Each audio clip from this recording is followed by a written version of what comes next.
Welcome back to my channel. Today we're going to be taking a look at this watch here.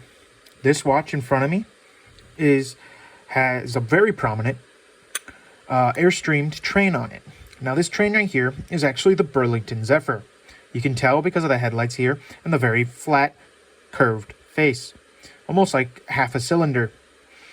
Now this part right here, as you can see in the center of the train face, or the front of the locomotive, is the place where the sign would be placed that denoted this as the Burlington Zephyr, or the Burlington Railroad.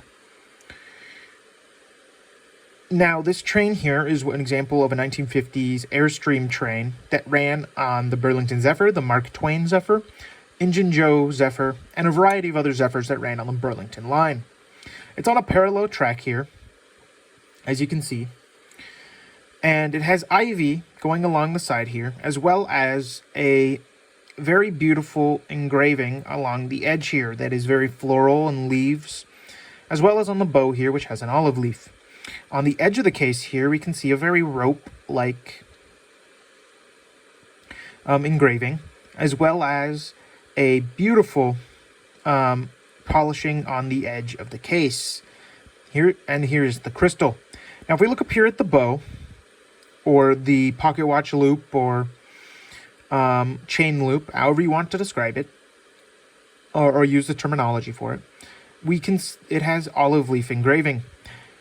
If we take a look down here at the crown, right here, it has grooves to make it easier to grip, as well as the clicking from it winding. Now, the back of this case, of course, is slightly scratched and does need a bit of polish. But this case, of course, is a recase. This is not a hand-engraved silver case. This is a later stainless steel case. So inexpensive, and necessarily is found on a lot of watches that have been recased. The movements have been moved. The casings on the original watch broke, or were discarded over the years, or melted down for their value in gold, silver, or otherwise, or the precious metal value. Now, doesn't make this any less cool of a case. You can find it on a variety of pocket watches. Some of them are more traditional steam locomotives. Others are other Airstream trains. And it is a very gorgeous case. Now, if you'll give me just a moment, we will go ahead and take a look in the inside of the case. Let me undo that there. All right. So here is the inside of the case. As we can see, on the bridges above the wheels and on the main spring wheel here, there is some damascening. The damascening there is in wavy lines right here in the center on this jewel right above the main train wheel is like a flower, and there's a smaller flower over here. And right next to the movement number right here. Now, as you've probably already seen, as I opened up the watch, this is a Hamilton Watch Co. watch. It was made in Lancaster, Pennsylvania, and it is 17 joules. So not railroad grade. The railroad had to grade the watches for that, so the case is a bit misleading. But most railroad watches were, almost all of them, to a certain point, were 21 joules. This one is not. So this would never meet railroad grade for timekeeping. This right here the movement is a 974. So on the higher end of Hamilton movements, but not the top end.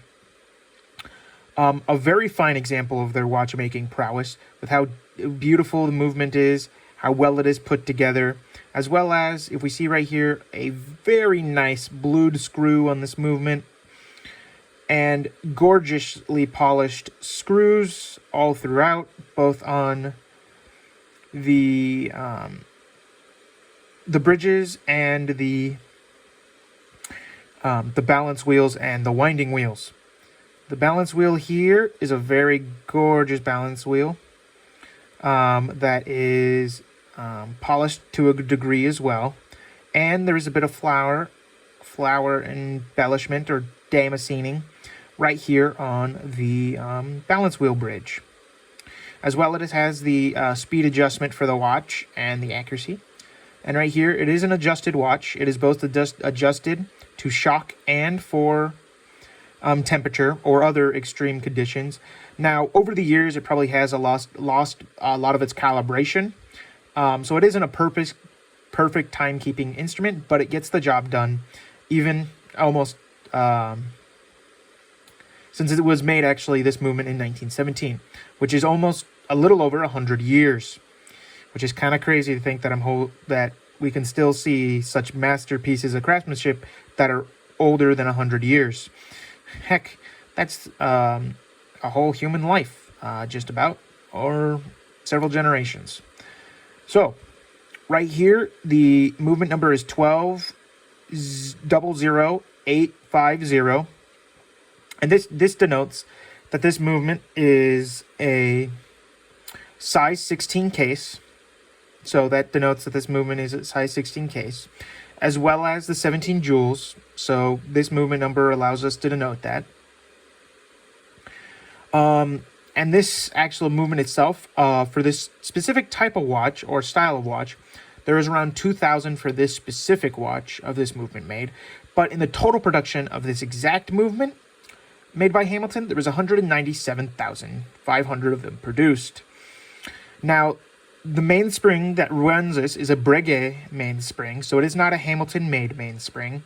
Breguet is a very old and ancient watchmaker when it comes to establishing the world of watchmaking and tourbillons and beautiful watches. I sadly do not have one in my collection at this point in time. Maybe in the future we can review one as time progresses in a future video a while down the line. We may see one, we may not. Just depends on if I manage to achieve that. Right over here by the movement number, we can see that there is a blued screw that secures this bridge here. And I believe that does secure something on the other side of the movement underneath the dial.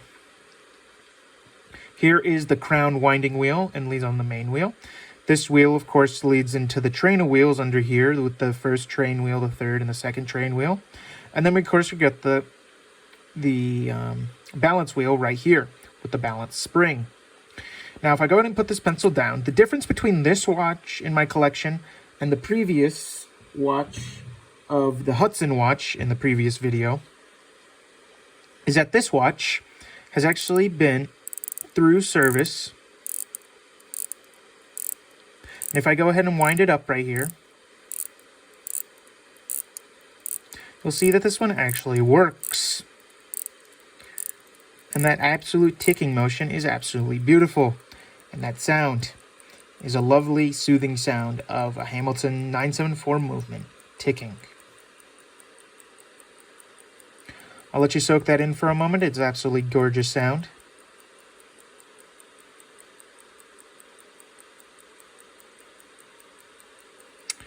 All right. So as much as I would love to continue showing you the movement, we do need to move along to the dial. So I will go ahead and secure the case back just slightly. Just enough so that it doesn't damage the movement. It doesn't get dust in it, and my fingers don't touch it while we're looking. I will go ahead and flip this over to the face. Now this Hamilton is a beautiful, simple enamel dial with the regular Arabic numbers and the denotations of the hour, 5, 10, 15, 20, 20, 25, 30, 35, 40, 45, 50, 55, and 60. So 60 minutes, all going all the way around. And of course, the hours right here in the large room. Now, in place of the number 6, there is the second wheel, denoting the amount of seconds, in the standard place of 10s, with the dashes at the 5s place. These hands are the original hands to this watch. Sadly, the second hand is missing the tail end of it. It was broken off before I got this watch. If I can find a replacement later down the line, then we will end up replacing the second hand to fully complete this watch and continue its service so it can live many years down the line, bringing joy and wonderful sounds to the world, as well as keeping time in a much more fascinating way than most quartz watches. This dial is a white enamel, and it is an absolute fine example of Hamilton watchmaking. I hope to keep this watch in my collection for years to come. Absolutely gorgeous piece. If anybody else knows anything about the case or anything about this watch, do let me know in the comments below. And before I cut off the video, we will take a quick look at the serial number of the case. It's made by Defiance. It is 387-2H-, and the serial number of the case is 3214604. And that scribble or engraved numbers are most likely the denotation of who made the case at Defiance. Now, right before the video cuts off, I'll go ahead and let you guys experience the sound of the watch and enjoy the whining, the spinning of the balance wheel, and the sounds of the watch. And a final look at the dial. And thank you for watching. Like and subscribe. And I look forward to sharing more mechanical wonders with you in the future. Have a wonderful day. Take care.